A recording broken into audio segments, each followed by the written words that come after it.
En este recorrido que estamos haciendo en este taller de oración, llegamos con la meditación de hoy al centro. Son 7 puntos. El primero, expresar a Jesús nuestro abandono en Él, nuestra confianza en Él. Después, decirle que le queremos y que Él es lo primero en nuestro corazón. Luego, le hemos dicho que le adoramos y que Él es, por lo tanto, lo primero en nuestros intereses. Y ahora llegamos al centro de nuestra oración, al corazón de la oración, es el agradecimiento. Tanto más importante porque somos franciscanos de María, misioneros del agradecimiento. Por lo tanto, este debe ser, yo creo que para todos, pero desde luego para nosotros, el corazón, el centro. Así que me gustaría que en esta meditación de hoy pudiéramos profundizar lo suficiente, aunque tardáramos un poco más de lo habitual, en lo que significa para nosotros, en nuestra relación con Jesús, el agradecimiento. Lo primero que creo que es necesario decir es que el agradecimiento tiene que seguir una pauta. Esta pauta es un proceso de 3 etapas. La primera de esas etapas es el agradecimiento verbal.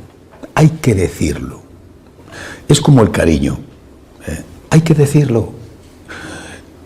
Cuando la esposa se queja, le dice al marido, nunca me dices que me quieres. Y le dice, pero si tú ya lo sabes, y da igual, pero me gusta oírlo. Hay que decirlo. Decirlo es importante. Los seres humanos somos personas de palabra, y no me refiero solo a que deberíamos ser personas que cumplimos nuestra palabra, sino a que somos animales que hablamos. Todos los animales se expresan con gruñidos o con cantos, ¿verdad? Nosotros nos expresamos con la palabra. La palabra es importante, hay que decirlo. Es la primera etapa, el primer paso del agradecimiento, hay que decirlo. Naturalmente hay que decirlo a Dios y también hay que decirlo a los hombres, ¿verdad? Hay que decirlo. Acostúmbrate a decir gracias. Seguramente a todos nos lo han enseñado siendo niños, ¿verdad? Cuando nos daban algún regalo, la mamá, el papá nos decía, ¿qué se dice? Yo lo recuerdo perfectamente en mi infancia. ¿Qué se dice? Te daban una collejita si se te olvidaba. Niño, ¿qué se dice? Nos han educado bien. ¿Qué se dice? Se dice gracias. Se dice, pero hay que decirlo, gracias. Naturalmente, además de decirlo, el segundo paso es que hay que sentirlo. El decirlo es cortesía, el decirlo es educación. Y hay que ser personas bien educadas, no animalitos. Después, naturalmente, no basta con decirlo, la cortesía es el envoltorio. Y el envoltorio es importante, pero lo importante es el contenido, hay que sentirlo. Por lo tanto, no solamente con la palabra, sino sobre todo con el corazón. El agradecimiento, la acción de gracias, tiene que estar dentro de nosotros. Gracias, te lo digo, y gracias, lo siento, gracias. Y después viene el tercer paso. El tercer paso es el más importante. Lo digo, lo siento, lo hago. Es decir, el agradecimiento tiene que transformarse en obras de agradecimiento. Porque obras son amores y no buenas razones. Y no el que dice Señor, Señor, sino el que hace la voluntad de mi Padre, ese me ama, dijo Jesús. Por tanto, gracias, lo digo, gracias, lo siento, gracias, lo hago. El agradecimiento no es verdadero hasta que no concluye en la acción de gracias de obras de agradecimiento.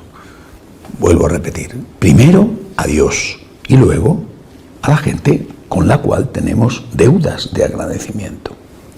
Ahora, el agradecimiento tiene un peligro. Cuando empezamos este taller de oración, ya advertí de los peligros que lleva incluida la vida espiritual. Los peligros que llevan incluidas de forma inevitable, hay que saberlos para evitarlos, pero van a estar allí presentes, lleva incluida la santidad, las buenas obras. ¿Cuál sería el peligro del agradecimiento? Pensar que la deuda queda pagada. Este es el peligro. Es decir, pensar, hablamos de Dios sobre todo, ¿verdad? También del prójimo, en menor medida. O sea, pensar que por decirle a Dios gracias, incluso por sentir y también por hacer hacia Dios obras de gratitud, pagamos la deuda con Dios. La deuda con Dios no se paga nunca. Entender esto es esencial porque este es el único camino estrecho por el cual podemos ser santos sin dejar de ser humildes. O podemos ser verdaderamente santos, porque una santidad sin humildad no es auténtica santidad. Es decir, el santo va a ser aquel que le dé todo a Dios, incluso la vida, por ejemplo, el mártir, y nunca pierda la sensación o la certeza de que le da poco. Hasta dar la vida y encima tener la impresión, la certeza de que es poco para lo que Dios merece. Y cuando nuestra acción de gracias hacia Dios, hacia el prójimo, pensamos que paga la deuda, estamos equivocados. Eso es la soberbia. Le dé a Dios lo que le dé. Palabra, sentimiento, obra. Y esa obra sea lo más grande que sea que yo pueda dar y creer que ya está pagada la deuda, eso es una trampa del demonio. Fijaros, este es el camino estrecho por el que tenemos que avanzar. Nunca, nunca, demos lo que demos a Dios, nunca pagamos la deuda de agradecimiento que tenemos con Él. Nunca. Y esto creo que es lo que han hecho los santos. Nunca los santos han sentido que habían cumplido. A mí siempre me ha admirado ver a los santos como personas maravillosas, a veces haciendo cosas de tipo ascético que me impresionan porque me parecen inasequibles para mí, otras veces haciendo obras de caridad tan espectaculares, tan entregadas, otras veces incluso, repito, con el martirio, y que siempre han tenido y han expresado esa convicción profunda de que es poco comparado con lo que Dios merece. Nunca pagaremos la deuda. Nunca, pase lo que pase, pagaremos la deuda de la sangre derramada. La sangre de Cristo derramada por nosotros, el cuerpo de Cristo entregado en la cruz, esa deuda es impagable. Esto lo tenemos que tener profundamente arraigado en nuestro corazón. Es decir, nunca podemos pensar que yo ya he hecho suficiente, ya he pagado. Sobre esto es sobre lo que tantas veces advirtió San Pablo, el peligro de creer que Dios debe de ser el que está agradecido hacia nosotros por lo mucho que nosotros hemos hecho por Él. Cristo ha dado la vida por nosotros. Cristo ha dado la vida y eso significa que hagamos lo que hagamos, nunca haremos suficiente para pagarle lo que Él ha hecho por nosotros. El agradecimiento es una forma de pagar ese amor, pero sabiendo que nunca lo pagaremos lo suficiente. Siempre estaremos en deuda con Cristo. Insisto mucho en esto porque a veces me he encontrado con personas que, por ejemplo, con la limosna, ¿verdad? Con la limosna a Dios, a través de las obras de Dios, aunque la limosna sea muy generosa, esas personas pueden caer en la tentación de pensar que ya no tienen deuda. La deuda de la sangre y la deuda de la sangre de un Dios no se paga absolutamente con nada. Bien, esta sería la introducción sobre el agradecimiento. Tenemos que hacer estas tres etapas: palabra, corazón, obra, pero sabiendo que jamás, hagamos lo que hagamos, pagaremos la deuda que tenemos con Cristo. Solamente esta profunda convicción evitará en nosotros el pecado de la soberbia. Insisto, me da mucho miedo, porque lo he visto en muchas personas, y se ve además no solamente en muchas personas, sino en determinados movimientos de izquierda y de derecha, se detecta la huella del demonio, y son personas buenísimas, que hacen mucha oración, o que son muy generosas en las limosnas, a veces porque los estrujan como limones, o que son muy entregados en el servicio a la gente necesitada. Pero se nota rápidamente, A poco que uno tenga una mínima experiencia espiritual, se nota rápidamente la huella del demonio, en la persona y en la institución. La huella del demonio es siempre la huella de la soberbia. Dicen que el demonio huele a azufre, el demonio huele a soberbia. No sé si también olerá a cabra o a Chanel número 5, pero desde luego huele a soberbia y se nota. Se nota en las personas y se nota en las instituciones. Esa sensación de soberbia que tienen algunas obras de la Iglesia, donde se sienten superiores, donde miran a los demás por encima del hombro, donde piensan que ellos son los perfectos. Repito, tanto en la izquierda como en la derecha, porque unos se sienten superiores porque consideran que son los perfectos en la doctrina y otros se sienten superiores porque consideran que son los perfectos en las obras sociales. La persona verdaderamente santa y del mismo modo la institución que verdaderamente es santa sabe que haga lo que haga hace poco. A Dios jamás le podemos comprar, a Dios jamás le podemos pagar. Hagamos lo que hagamos, demos la vida incluso y derramemos nuestra sangre, siempre tenemos que tener la certeza profundamente arraigada de que Dios merece más. Por lo menos esto es lo que yo he aprendido de San Francisco. Jamás él sintió que Dios estaba en deuda con él. Siempre sintió que él era el que estaba en deuda con Dios. Y entregando su vida, sabía que era poco para lo que Dios merecía. Eso que lo llevo advirtiendo desde el principio, quiero hacerlo hoy de forma especial a la hora de meditar sobre el agradecimiento. Nunca tengáis la impresión de que habéis hecho suficiente. Siempre tened la certeza de que habéis hecho poco. Por mucho que hagáis, es poco. Dios se merece más. Por muy santos que seáis, es poco. Dios se merece más.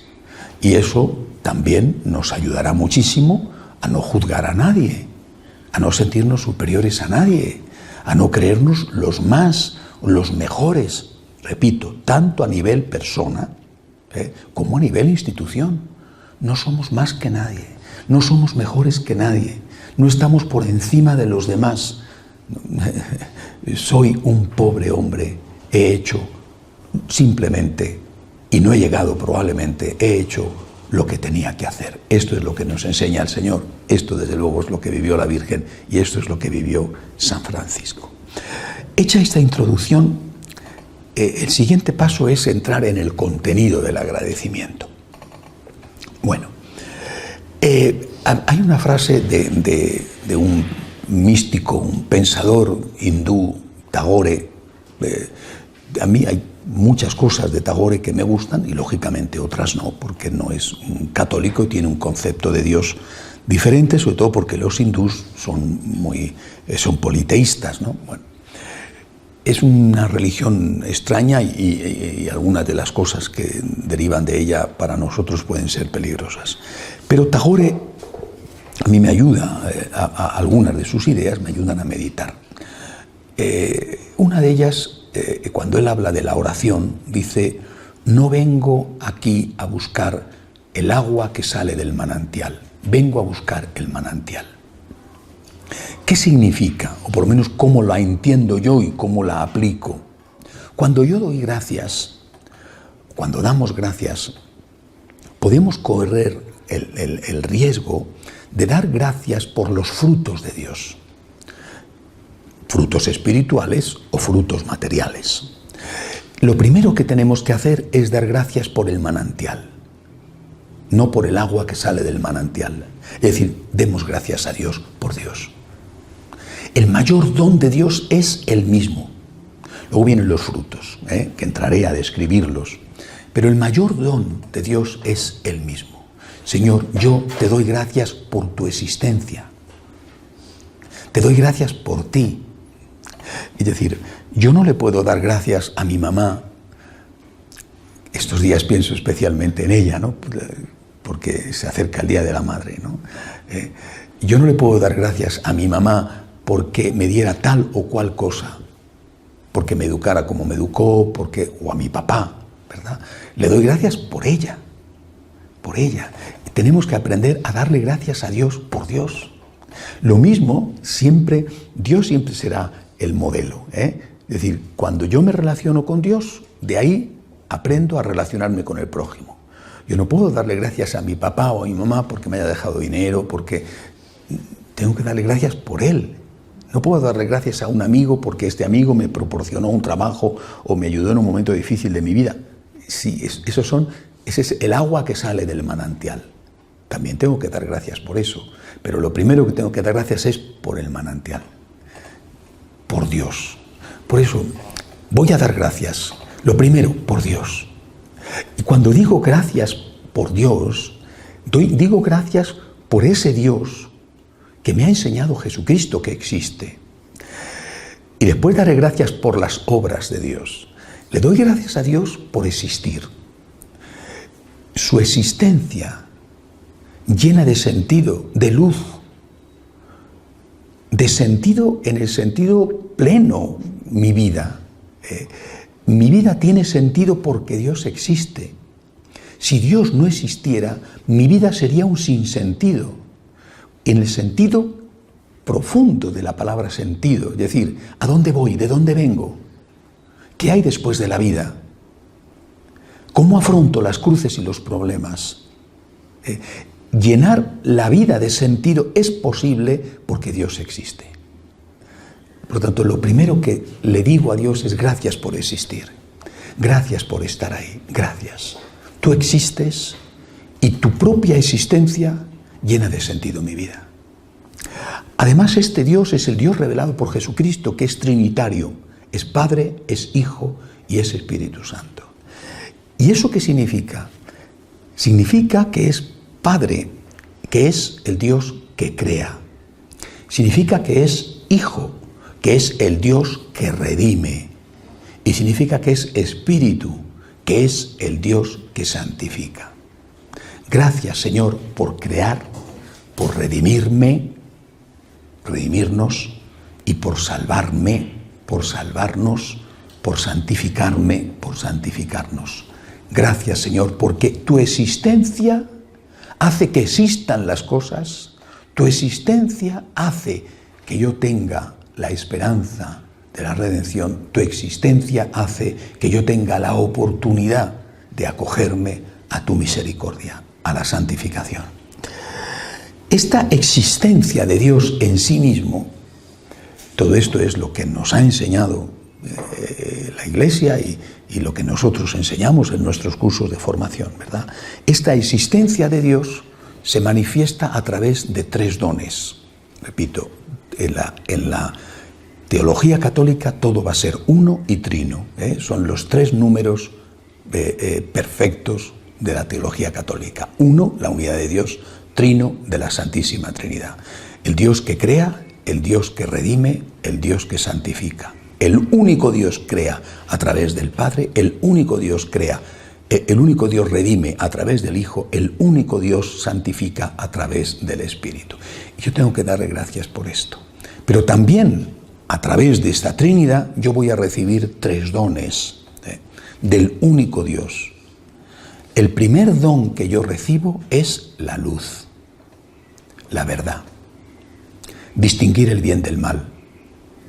Que Dios lo puso en mi naturaleza, lo que llamamos la ley moral natural, y que Dios lo iluminó a través de la revelación, la luz, la verdad. Por eso, Señor, yo te doy gracias por tu existencia, y tu existencia es luz, es verdad. Te doy gracias, Señor, por la verdad.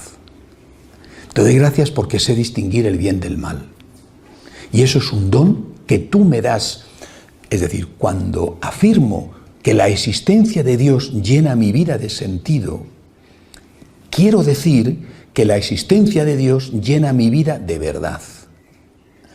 El debate sobre la verdad es esencial en la sociedad, en la iglesia, en la familia, en la persona. Y esto lo recibo de Dios. Dios es la verdad. El primer don que recibo de Dios es el de la verdad.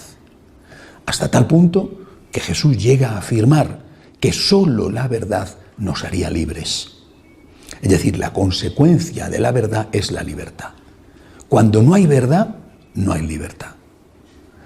Digo, esto es teología católica, y es la teología que queda plasmada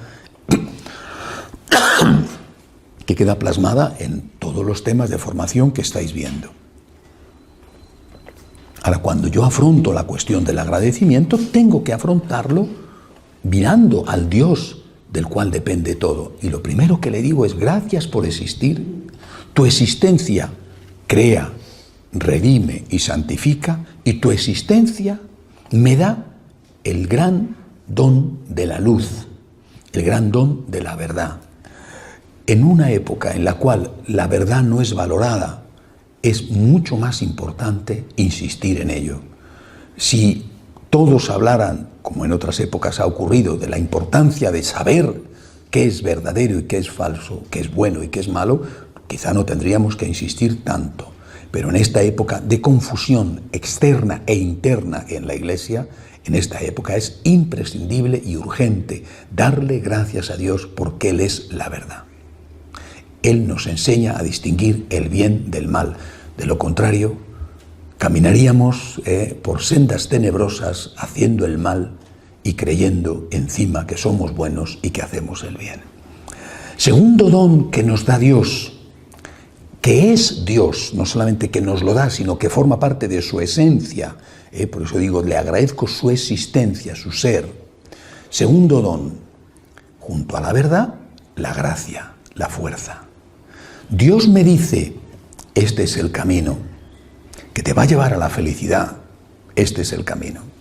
Segundo don que me da, no solamente me da la luz, sino que me da la oportunidad de recorrer el camino. ¿De qué me serviría saber el camino si no tengo fuerza para recorrerlo? Sería peor. Yo sé lo que tengo que hacer, pero no puedo hacerlo. Prefiero no saberlo. Jesús, Dios, te dice: este es el camino, y te acompaño. Te doy la gracia, te doy la fuerza. Estoy a tu lado. Ven a mí tú que estás cansado y agobiado, y yo te aliviaré. Tienes que coger tu cruz. Esa es la luz. Pero tu cruz no la vas a llevar solo. Estoy contigo. Estoy contigo para ayudarte todos los días a llevar esa cruz de cada día. Tienes que hacer esto, pero no estás solo. Tú solo no puedes, conmigo sí que puedes. Segundo don, por lo tanto, la gracia, la fuerza, la ayuda de Dios. La ayuda que se manifiesta en eso que tenemos, que a veces lo sentimos y a veces no, eso que tenemos como un don de Dios, que es lo que se llama la gracia. Una gracia que es una gracia de vivir en gracia, la gracia santificante, o que es una gracia de recibir una fuerza especial para hacer el bien y evitar el mal, que es lo que llamamos la gracia actual. Cada acción de Dios ante cada tentación para rechazar esa tentación y hacer el bien. Eso se le llama la gracia actual. La gracia santificante es el estar en estado de gracia, el vivir en unión con Dios. Dios me dice: haz esto, la luz, primer don. Dios además me dice: yo te ayudo para que lo hagas, la gracia. Tercer don, siempre tres, siempre la Santísima Trinidad. Tercer don, la misericordia. Sé el camino. ¿Tengo la fuerza de Dios para recorrerlo? Por supuesto, con la colaboración de mi voluntad, porque no soy un títere, no soy una marioneta. Dios me da la fuerza, pero yo tengo que acoger esa fuerza. A ver, si no, querría yo que Él lo hiciera todo. Sé el camino, tengo la fuerza, pero caigo. El pecado. ¿Qué es entonces lo que Dios me da, que forma parte de la esencia de Dios? Me da la misericordia. Me da el levantarme, la mano extendida al pecador que ha caído para decirle: comienza de nuevo, levántate y anda. Esto es lo que me da Dios. Pero esto forma parte, repito, de la esencia de Dios. Dios me da la luz, la fuerza y el perdón. Esta es la esencia del Dios trinitario. El Dios que crea, el Dios que redime, el Dios que santifica, nos da la luz, el que crea la luz. Recuerden que lo primero que hizo Dios, dice, fue crear la luz, de poner orden en el caos. Dios me da la verdad, me da la luz, y yo le agradezco la luz que me da. No quiero ser una persona que vive engañada, como pretenden ser hoy la inmensa mayoría de los hombres fuera y dentro de la Iglesia. También hoy la inmensa mayoría de los católicos prefieren que les engañen y que les digan esto está bien, aunque no está bien. Yo le agradezco a Dios que haya puesto luz en la oscuridad, que haya puesto orden en el caos. Pero le agradezco que a continuación me redima, es decir, me dé la fuerza para hacer ese bien que veo que tengo que hacer. Y le agradezco que a continuación, si caigo, que es lo más frecuente que hacemos los seres humanos, ¿verdad? Porque somos pecadores, Él me levante. Naturalmente, ese levantarme no es un obligarme a levantarme, es una oferta, es una mano extendida. Y esa mano extendida yo la acojo cuando le digo, perdóname, Señor. La mano extendida de Dios está ahí siempre. Y yo acojo la gracia, acojo la misericordia cuando le digo, perdóname, perdóname, quiero volver a empezar, me arrepiento. Y pongo los medios para intentar no volver a cometer ningún pecado. Bien, esta es la esencia de Dios. Aún no hemos entrado en las obras, en los dones que Dios me da. Dirá, estos son dones, sí, pero estos son dones ligados a su esencia. Te agradezco, Señor, que existas. Te agradezco que existas. ¿Tú qué eres? Tú eres, Señor, Dios uno y Dios trino. Tú eres, Señor, la luz. Tú eres la luz. Tú eres, Señor, eres la sangre derramada. Tú eres, Señor, el compañero de camino.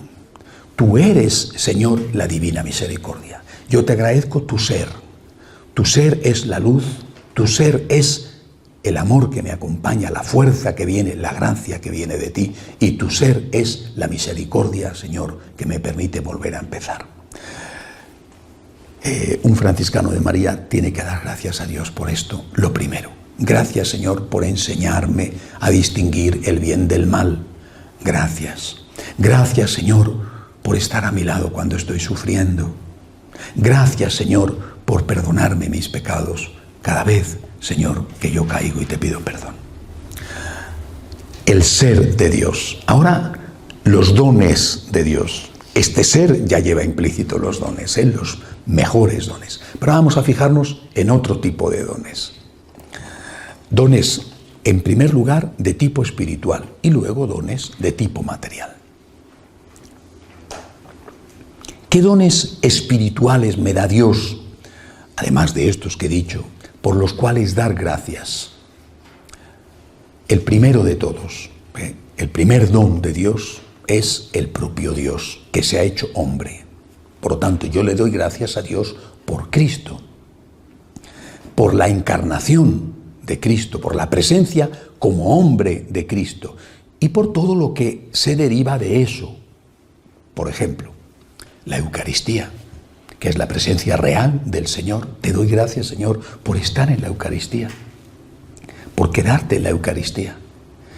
Es decir, la acción de gracias originaria en el catolicismo surgió como Eucaristía, como acción de gracias litúrgica, como acción de gracias colectiva. Vamos a dar gracias a Dios por su amor infinito. Y esa acción de gracias hace que el pan se convierta en Cristo y que la sangre se convierta en Cristo.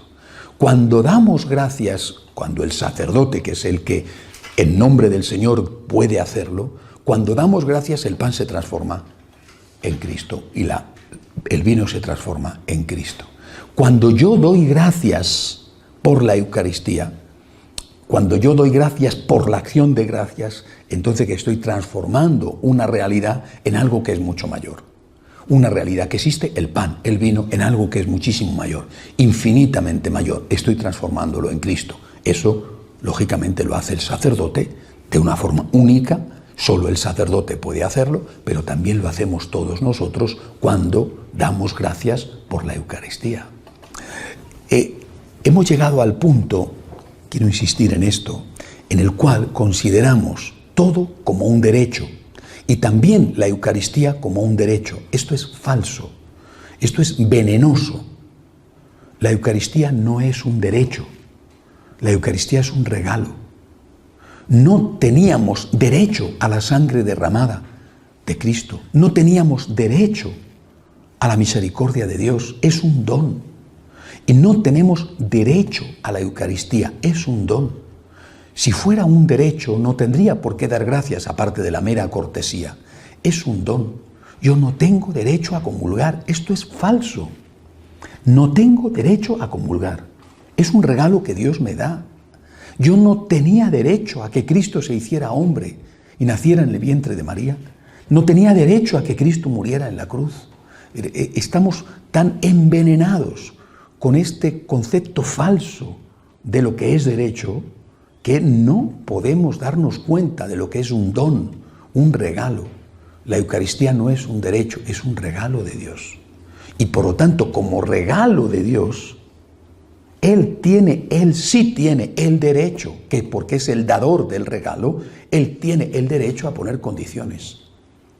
Unas condiciones que en algunos casos son de una manera y en otros casos son de otra. Por ejemplo, hay condiciones para la adoración eucarística y hay condiciones para la comunión eucarística.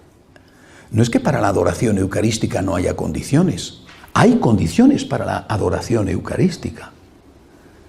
Cualquiera puede entrar a hacer adoración eucarística, sí, pero no de cualquier manera. Hay unas condiciones para la adoración. Tú no vas a una casa de invitado, por ejemplo, y pones los pies encima de la mesa, o te quitas los zapatos, te quedas en calcetines y a lo mejor huele. Tú no vas a una casa de invitado y te vas a la habitación a dormir así como, ¿no? Hay unas condiciones de respeto que hay que cumplir y que ya no estamos exigiendo.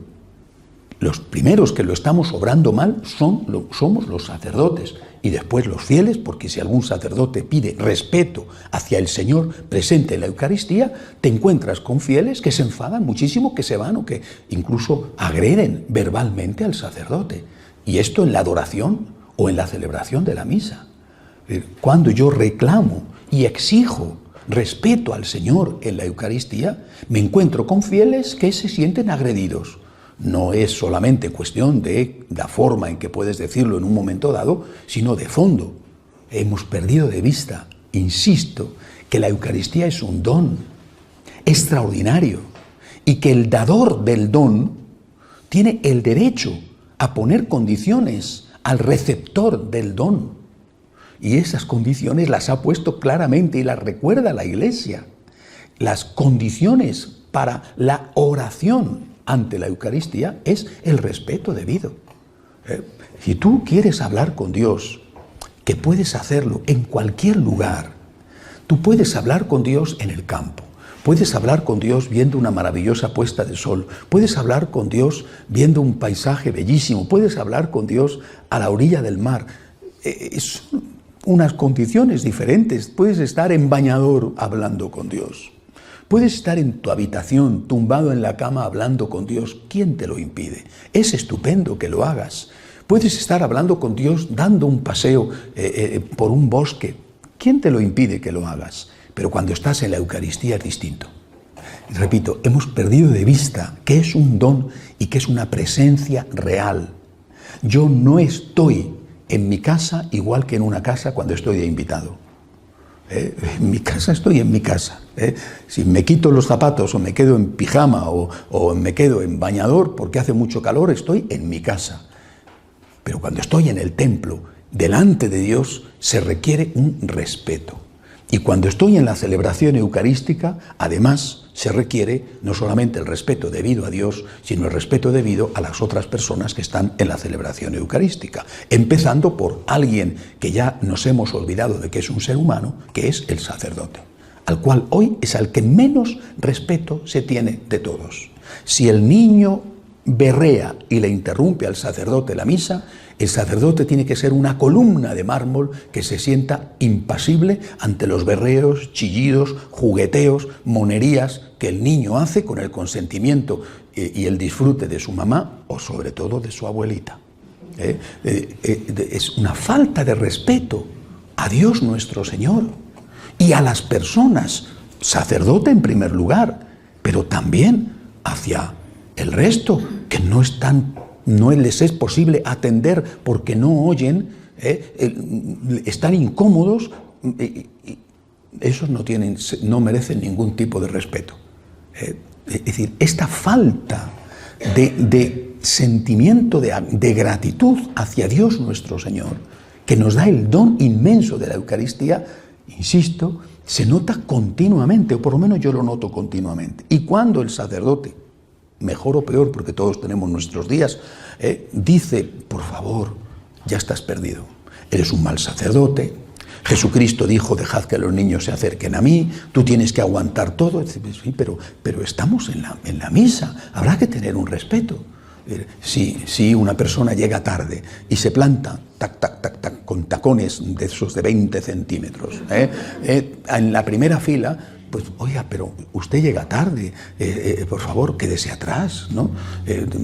Tiene usted su niño que es un niño inquieto. Lo normal, los niños son inquietos, pero no hay ningún problema. Qué bien que venga usted con el niño a misa, pero no se puede usted quedar atrás en lugar de ponerse delante. Por ejemplo, el niño tiene un día difícil, hay niños que tienen milenios difíciles, ¿verdad? Bueno, niños que son más inquietos que otros, no pasa nada, pero por favor sáquele usted un ratito fuera mientras el sacerdote está hablando la homilía, porque el sacerdote es un ser humano, porque el resto de los feligreses quiere atender a lo que el sacerdote dice, que a lo mejor no vale la pena atenderle, pero a lo mejor sí, por si acaso dice una palabra interesante, pues tendrás que ser capaz de escuchar y no estar pendiente del niño que considera que la iglesia es su campo de juegos. Es decir, pero todo el fondo es este.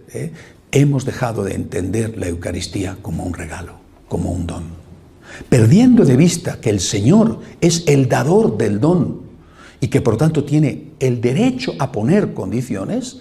Nos parece que la Eucaristía es un derecho que yo tengo, que yo puedo hacer lo que quiero, no solamente, insisto, ante la adoración o bien ante la oración eucarística, sino también ante la comunión. Pasa exactamente igual. Esta falsa polémica en la que llevamos años metidos en la Iglesia Católica, increíble polémica, increíble y escandalosa polémica sobre las condiciones de la comunión. Oiga, el dador del don, nuestro Señor Jesucristo, ha puesto condiciones para la celebración de la misa, ha puesto condiciones para la oración eucarística y ha puesto condiciones para la recepción eucarística, para la comunión. Tienes que estar en gracia. Pero ¿cómo vamos a poder tener relación con Jesús íntima, como es la Eucaristía, si estamos enfadados con Él por el pecado mortal? O sea, yo te pego 2 tortas y a continuación quiero darte un abrazo. Te pego 2 tortas y antes de darte un abrazo tendré que pedirte perdón por las 2 tortas que te he pegado. Si no, ¿cómo es eso? He puesto este ejemplo que resulta un poco bruto. Lo he puesto muchas veces, pero resulta un poco bruto y me vais a perdonar que lo vuelva a poner porque creo que es suficientemente gráfico. El esposo, es un ejemplo, el esposo humilla a la mujer, la maltrata verbalmente, incluso físicamente, la golpea y después quiere acostarse con ella. Hombre, por Dios, que tu esposa no es una muñeca hinchable, es un ser humano. ¿Cómo puedes pretender que se meta en la cama contigo cuando la estás torturando continuamente? Es un ser humano. ¿Tú crees que le apetece? ¿O es que no te importa? Eso, traducido a otro nivel, es lo que hacemos con Jesús en la Eucaristía. Que le has ofendido mortalmente, que has roto la relación con Él y después quieres comulgar. Pues no. Antes de eso, por favor, pídele perdón. Señor, lo siento, estoy arrepentido, me he pasado, esto lo he obrado mal. Bueno, ya estamos. Entonces sí. Porque el Señor está, he dicho, siempre dispuesto a perdonar, es la divina misericordia, pero pídele perdón, ahí tienes la confesión, te confiesas y entonces perfecto, el Señor lo olvida todo, pero tienes que pedirle perdón.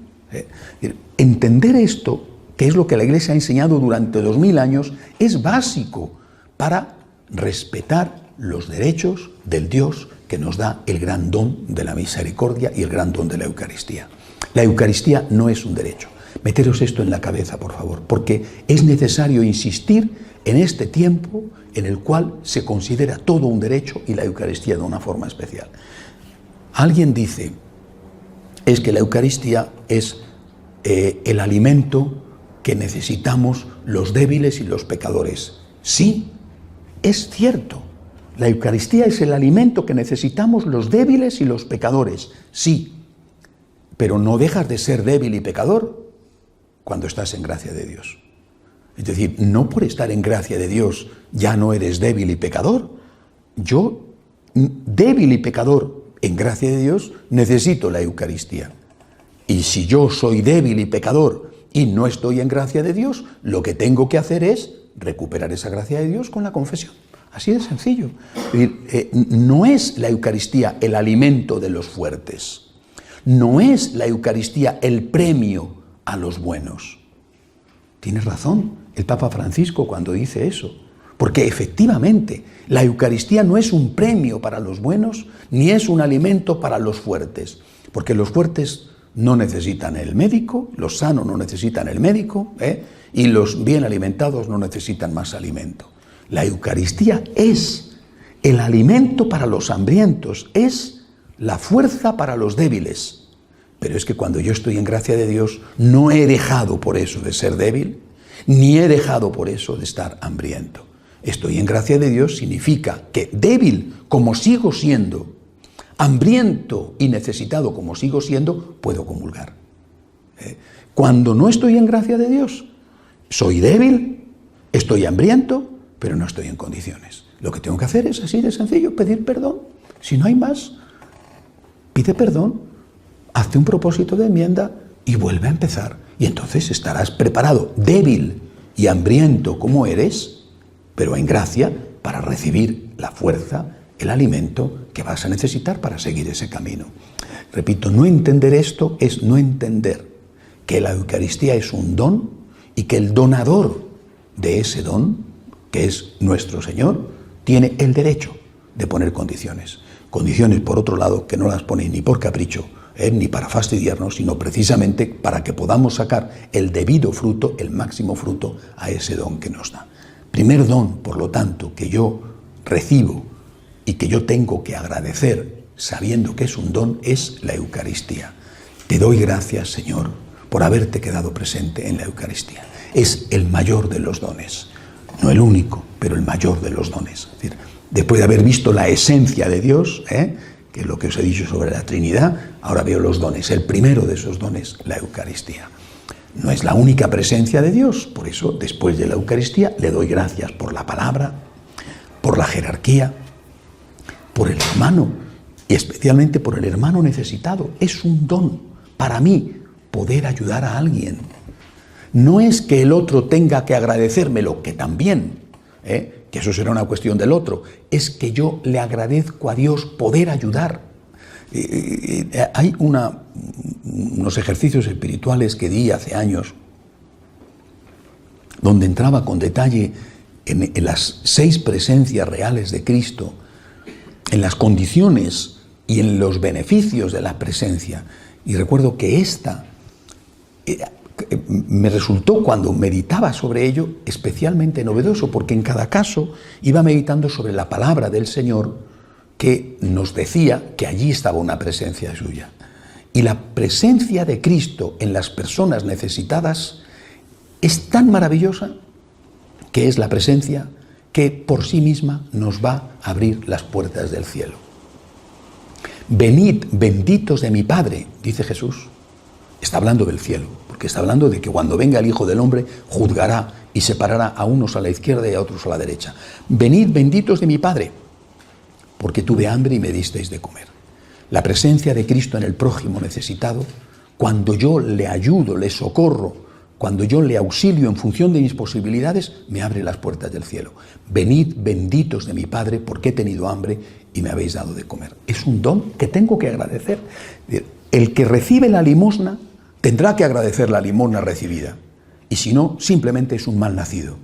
Pero el que da la limosna tiene que agradecer primero tener dinero para dar la limosna y en segundo lugar que gracias a esa limosna que da se le abren las puertas del cielo, no porque compre con su limosna el cielo, sino porque sabe que el Señor, agradecido por haberle ayudado en los pobres, le va a regalar ese cielo.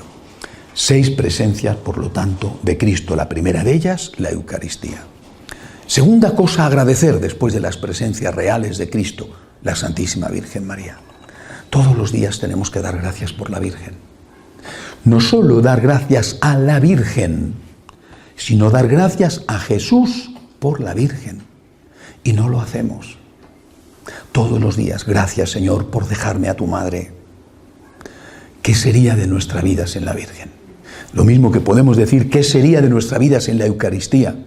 ¿Qué sería de nuestra vida sin la Virgen? ¿Qué sería?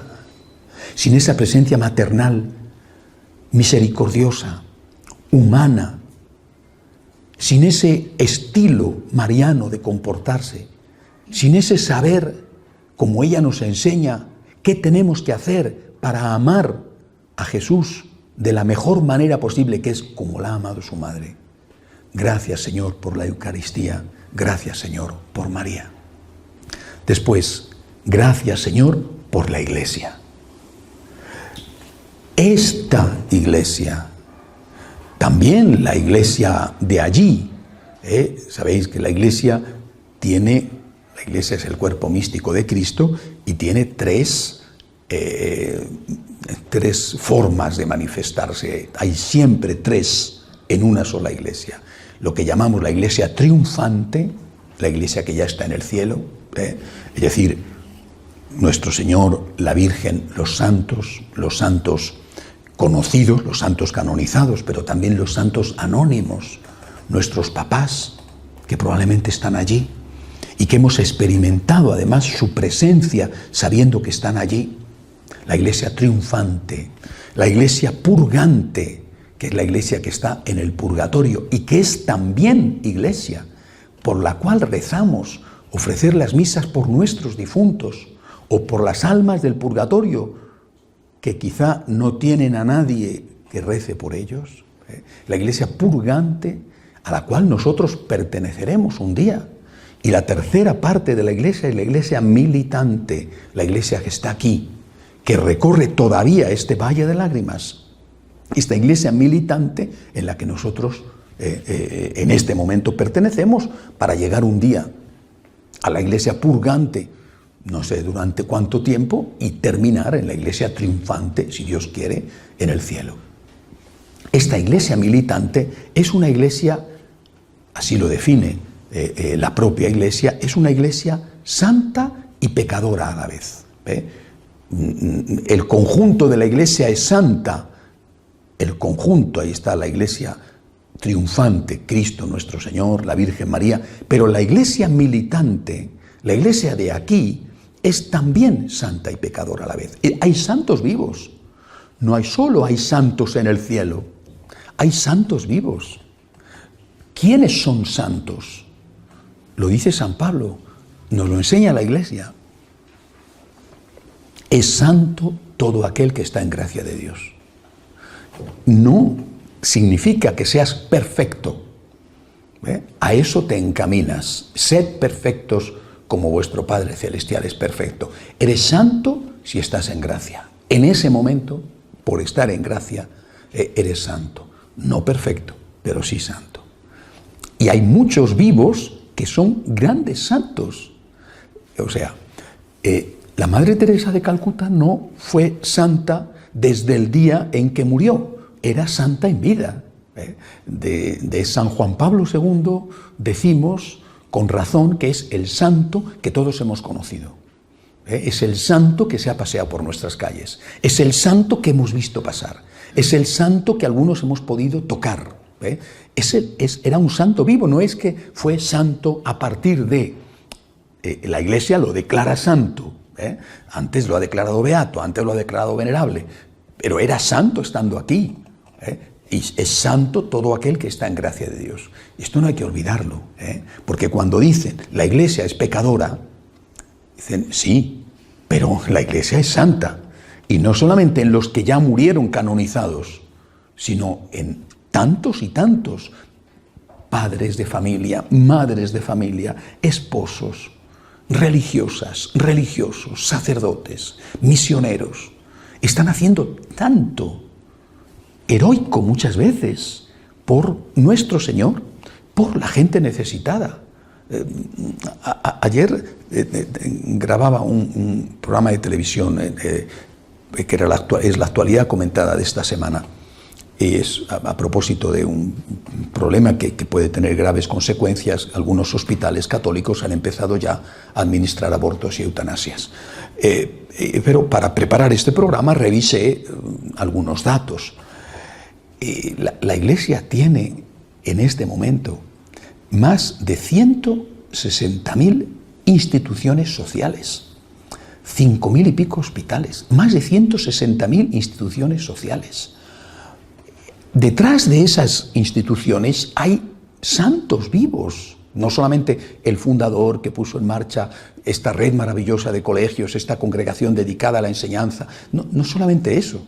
Ahora hay santos vivos ahí cuidando a los enfermos de SIDA, cuidando a los leprosos. La principal red de leproserías del mundo es de la Iglesia. La principal red de centros de atención a enfermos de SIDA es de la Iglesia. La Iglesia atiende a más del 40% de enfermos de SIDA del mundo. Y detrás de eso hay un santo, una santa, miles de santos. Y eso fijándose solo en las instituciones sociales. Mira las parroquias, las condiciones de vida de muchos sacerdotes, las monjas. Dirás, bueno, pero tiene ese carácter, esta hermana, tiene esta manera de ser, este sacerdote, tiene... Sí, por eso he dicho, son santos pero no perfectos. Pero eso no puede hacernos olvidar las grandes cosas maravillosas que esa persona que tiene ese carácter, ese pecado, que esa persona está haciendo, porque no es justo. Por eso yo doy gracias a Dios por la Iglesia. No solo por la Iglesia triunfante, o por la Iglesia purgante, que no sé quiénes son los que están en el purgatorio, ¿verdad? Doy gracias a Dios por la Iglesia militante, por esta Iglesia que es santa y pecadora. Cuando muchos dicen que se van de la Iglesia porque en la Iglesia hay pecado, yo me acuerdo de aquella anécdota de la Madre Angélica, la fundadora de EWTN, que una vez estaba en uno de esos programas que ella hacía, que era una mujer llena de simpatía. Si alguna vez habéis visto alguno de los programas de ella, era una mujer. Además tenía lo que se llama una vis cómica, ¿no? Porque era extraordinaria, con un gran carácter, un carácter tremendo. Si no, no se pueden hacer las cosas que no tienes carácter. Y ella tenía un carácter que ponía firmes a todo el mundo. Y en una ocasión, en una de esas entrevistas del público, alguien le dijo, yo no estoy en la Iglesia, yo no quiero estar en la Iglesia porque la Iglesia está llena de hipócritas. Y ella le contestó así a bote pronto, pues venga usted, que siempre habrá un hueco para uno más, ¿no? ¿Tú eres perfecto? ¿Tú no has roto nunca un plato en tu vida? ¿Tú nunca has cometido un pecadito, ni siquiera venialito, chiquitín? ¿Nunca? Ah, hombre, pues qué bien, ¿no? Por favor, vamos a hacerte una escultura en vida, ¿no? Cuando tú señalas con el dedo a una iglesia que es pecadora, te olvidas de quién eres tú. ¿Qué ocurriría si en la iglesia solo dejaran entrar a los santos, a los perfectos? ¿Qué ocurriría? Seguramente ni a ti ni a mí nos dejarían entrar. Cuando tú dices, es que la iglesia está llena de pecado, te olvidas que la iglesia está también llena de santidad y te olvidas de que tú eres un pecador. Claro, si tú te consideras superior a los demás, entonces dices, yo aquí no tengo sitio porque a mí me pasa a veces, recibía un correo estos días de una franciscana de María que vive en San Diego, en California, y es la catequista del grupo, ¿no? Y me contaba que hay una señora del grupo, de allí de la Escuela de Agradecimiento de California, de San Diego, que continuamente está diciendo, yo esto ya lo sé, yo esto ya lo sé, yo aquí no aprendo nada, esto ya lo sé, ya lo sé.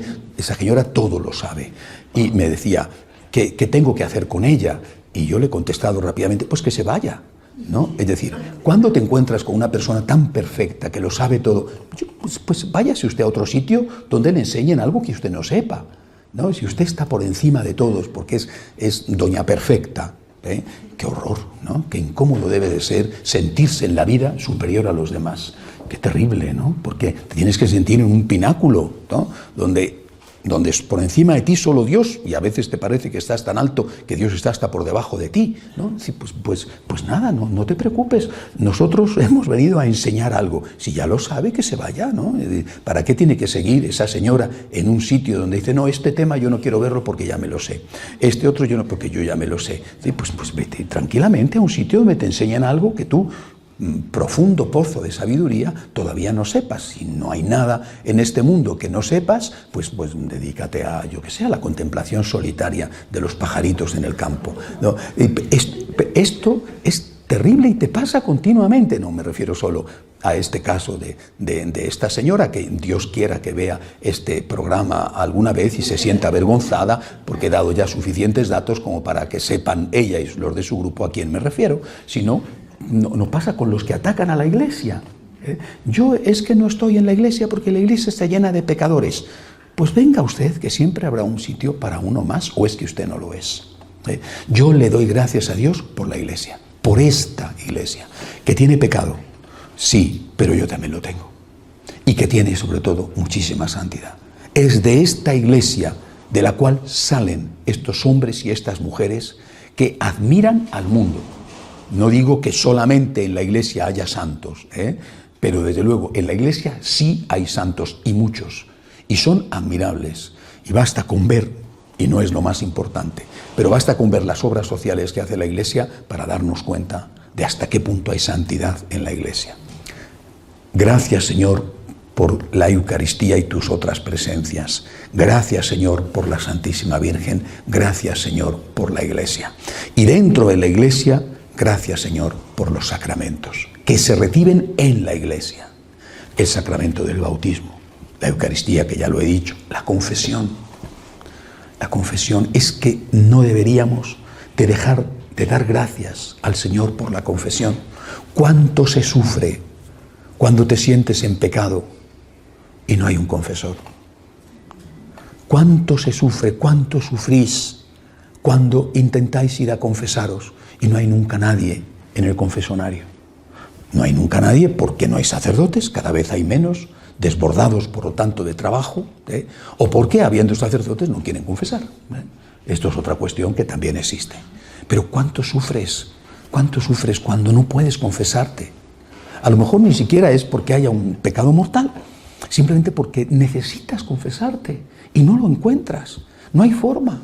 No es ya la pereza del laico, que es verdad, que existe, de que hay confesores antes de la misa, pero yo quiero llegar a la misa y confesarme durante la misa. No, oye, vete un cuarto de hora antes y te vas a poder confesar. Que también es culpa tuya el que no puedas confesarte. No es que tratáis, es que no hay confesores nunca. Y esto es cada vez más frecuente, repito, por un lado porque cada vez hay menos sacerdotes, por otro lado porque muchas veces los sacerdotes no están accesibles al laico para que se confiese. Por eso, cuando nos sucede esto, nos damos cuenta del gran don que es la confesión, un gran don que nos ha dejado nuestro Señor, al margen de si el que confiesa es perfecto o no es perfecto.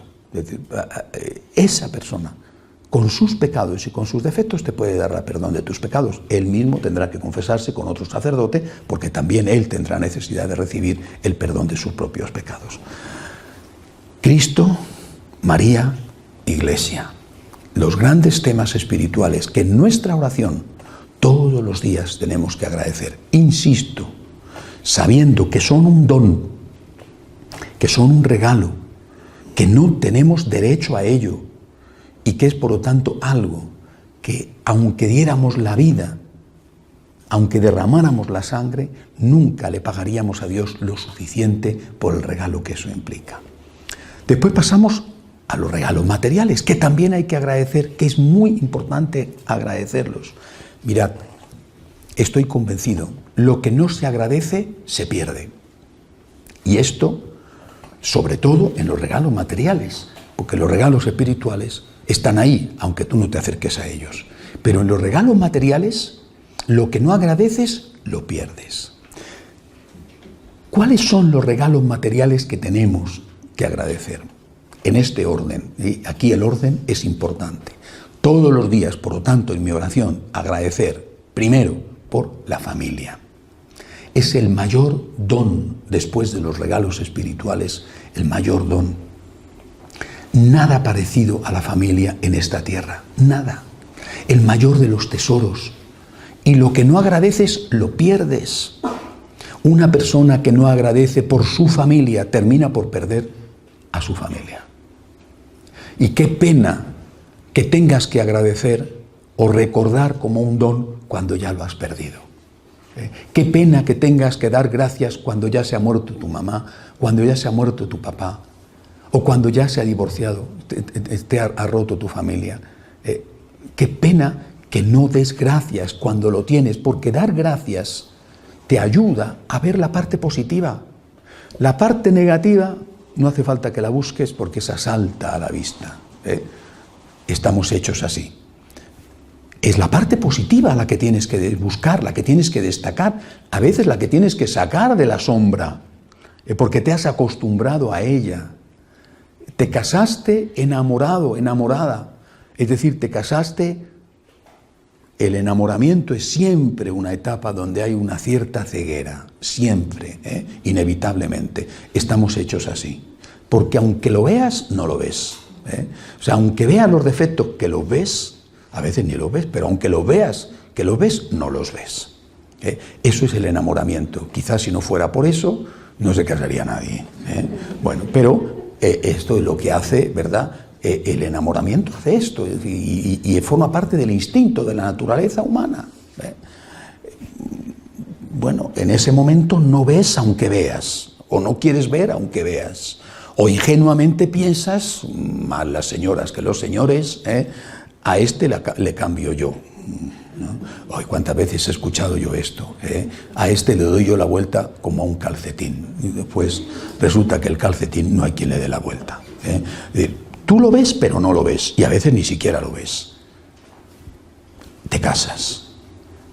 Pero lo bueno que entonces sí veías, ahora, después de la boda, o 3 meses después, o 1 año después, o 5 años después, aquello bueno ya no lo ves. Y entonces lo que no veías es lo que ves. Y lo que veías no lo ves. Lo malo que no veías, ahora lo ves. Y lo bueno que sí veías, ahora no lo ves. Bueno, pues como lo malo no puedes dejar de verlo, tendrás que hacer un esfuerzo por ver lo bueno que estaba y que sigue estando, para equilibrar y para ser justo. Por eso, gracias, Señor, por mi familia, que no es perfecta, pero tú tampoco lo eres. Mira la parte positiva de tu familia, de tu cónyuge en primer lugar, pero también de tus papás o de tus hijos, de tu familia. Mira la parte positiva, que no es perfecta, que ya lo sabemos. Por otro lado, en parte es la que tú hiciste, en parte, en otra parte te viene hecha, porque la suegra te viene dada, suponer, o el suegro, o el yerno, o la nuera, ¿verdad? Aquí hay una en primera fila que enseguida se da por aludida, pero son cosas reales, ¿verdad? En parte también tú la has buscado y no has sabido cuidarla. Por ejemplo, los hijos. Los hijos tú los has buscado, pero quizá no has tenido el arte o la oportunidad o el tiempo o la formación para educar bien.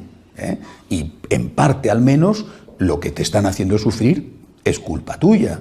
En parte, en otra parte no lo es, porque los hijos los educas tú y te los educan fuera, y aparte de que está la naturaleza. 2 hermanos, hijos de los mismos padres, yendo a los mismos colegios, salen completamente distintos. Y uno es un chico 10 y el otro es un chico menos 0,5, ¿no? Y dice, bueno, pues es así. Pero mira la parte positiva. Demos gracias a Dios todos los días por la familia, de verdad. Pero por esta familia que tenemos, que no es ideal, que no es perfecta, pero es tu familia. Es tu familia. Yo esto se lo digo también muchas veces a nuestros religiosos. Es decir, es tu familia, que no es perfecta, pero es que es tu familia. Es tu familia. La familia perfecta solo ha existido una vez. que es la Sagrada Familia de Nazaret, la única familia perfecta que ha existido. Y recordad ese viejo refrán español, en todos los sitios cuecen habas. La familia perfecta, dice los happy, hombre, eso es de cara a la galería, ¿no? Porque todos tenemos nuestros momentos, y de puertas adentro a lo mejor los happy después se dicen alguna palabrita más alta, ¿no? Aquí hay una familia que se llama Happy, por cierto, ¿no? O una escuela de agradecimiento o algo así. Ahí me suena que ahí yo mando un correo que se llama Los Happy, no me refiero a ellos por lo tanto, bueno, no crean que, bueno. La familia, primer don. Segundo don, tú mismo, tu cuerpo, la salud. ¿Qué pasa con lo mismito que pasa con la familia?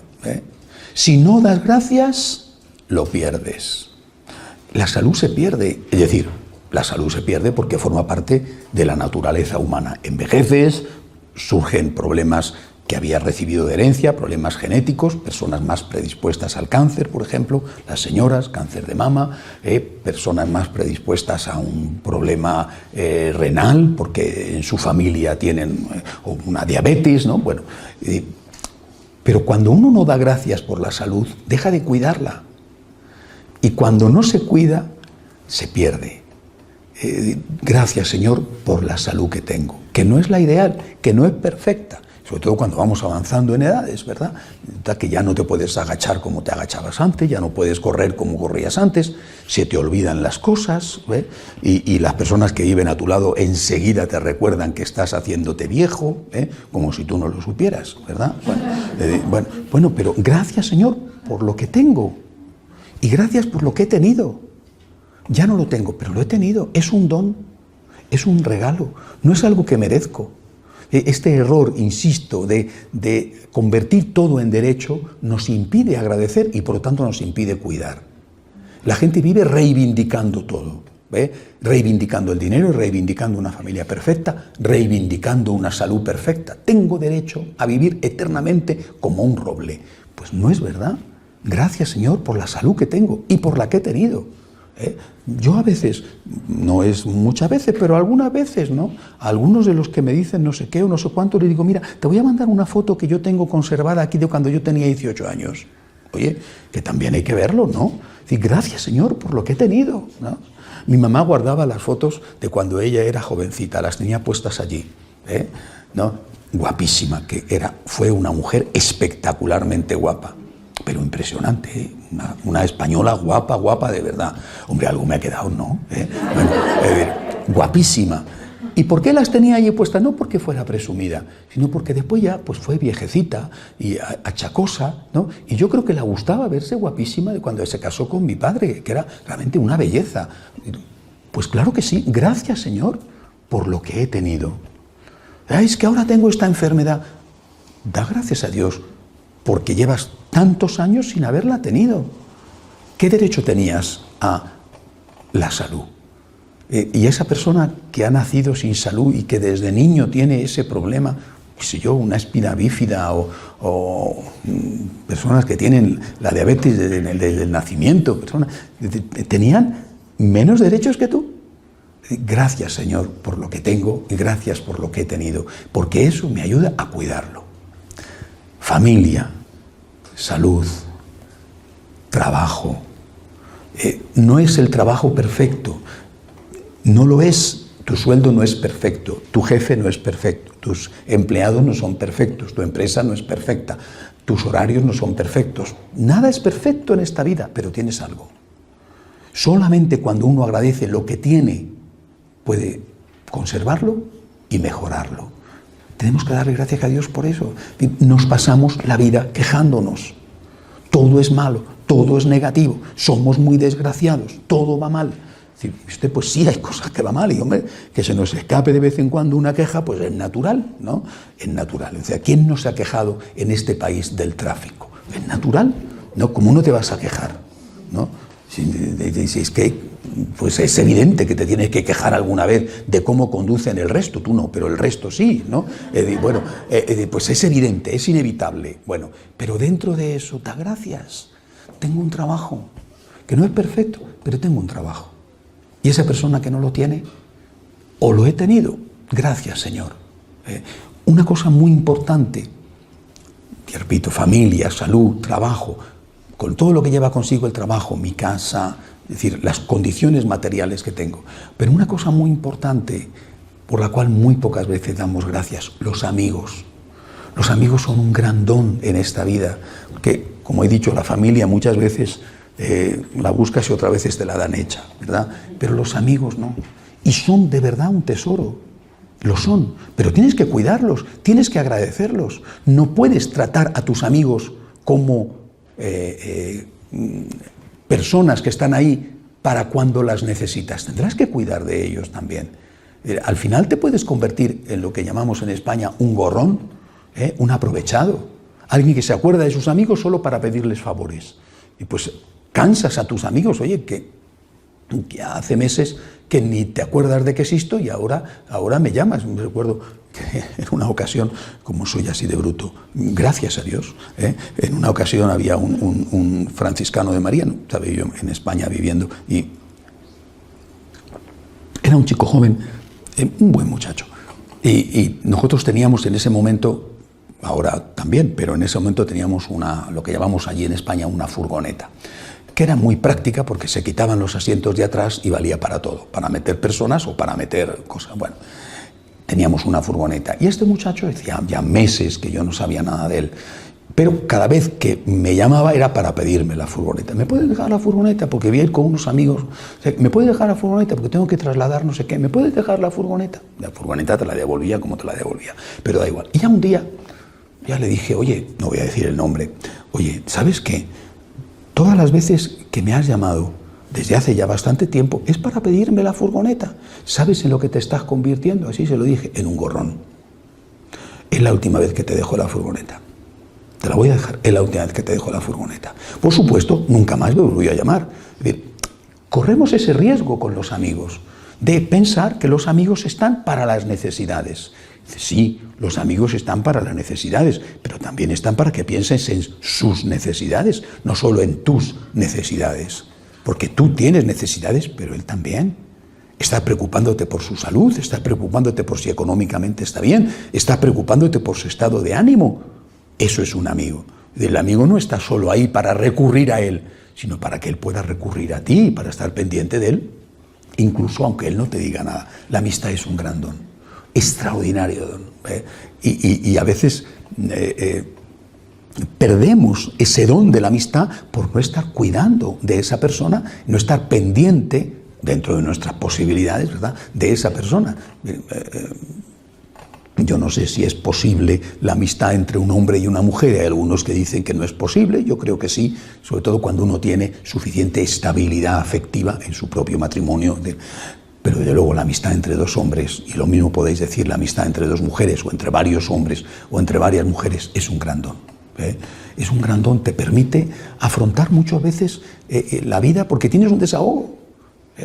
O sea, que las mujeres lo hacéis con más frecuencia, no sé si porque tenéis más tiempo o porque tenéis más necesidad, pero cuando reunís un grupo de amigas para pasar un rato juntas, para ir al cine, para ir de compras, para tomar un café, es un gran don.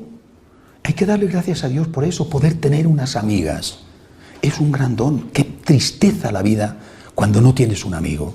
Cuando no tienes una amiga, cuando no tienes a alguien con que puedas decir un día, oye, acompáñame un rato porque necesito hablar, necesito desahogarme. Y este don tenemos que agradecerlo porque si no lo agradecemos, repito, lo perdemos. Por lo tanto, gracias Señor por ti, gracias Señor por tus obras, por tus dones, los espirituales y los materiales. Gracias, Señor. Una vez que yo doy gracias, tendré que pasar a la siguiente etapa, ¿verdad? Que es ofrecer, pero eso vendrá más tarde. Hoy solamente dos frases. Siempre estos días he terminado dándoos algunas frases. Solamente dos frases. Una, las dos, para mí por lo menos, son de Benedicto XVI, pero si alguna tiene otro origen, yo lo ignoro, ¿no? Pero yo se las he escuchado a él, ¿no? Una dice, el agradecimiento es la memoria del corazón. La memoria del corazón. Es decir, tenemos que tener memoria. pero buena memoria. Buena memoria, porque lo que tenemos normalmente es la mala memoria de recordar solo lo malo. Lo malo que nos ha pasado con esa persona, lo malo que nos ha pasado, lo malo. Sí, quizá no podemos olvidar, lo mejor sería olvidar, ¿verdad? Pero quizá no podemos olvidar y hasta cierto punto no olvidar nos impide cometer de nuevo ciertos errores. El agradecimiento es la memoria del corazón. Recuerda lo bueno, recuerda lo bueno. Con las personas, olvida lo malo, recuerda lo bueno. Y otra frase preciosa de Benedicto XVI, enseñar a agradecer es enseñar a vivir. Enseñad a agradecer a vuestros hijos, enseñad a agradecer a las personas que están rozando con vosotros y por supuesto agradeced vosotros. Enseñar a agradecer es enseñar a vivir. Una persona que no es capaz de agradecer no sabe vivir. Se siente más pronto o más tarde sola, porque la gente se marcha de su lado. Es una persona amargada, es una persona que está quejándose continuamente, es una víctima, siempre está con el ay, qué penita me doy a mí mismo, qué desgraciadito soy, hay que ver qué mala suerte tengo, una cosa horrorosa. Es una persona que sufre y que hace sufrir. Por eso decía Benedicto, enseñar a agradecer es enseñar a vivir, porque es enseñar a ver la vida de otra manera, a ver la parte positiva de la vida. No eres un tonto que no ves lo negativo. Lo ves, no puedes no verlo, pero ves también lo positivo y eso es lo que te hace posible vivir. Hacemos un momento de oración en silencio.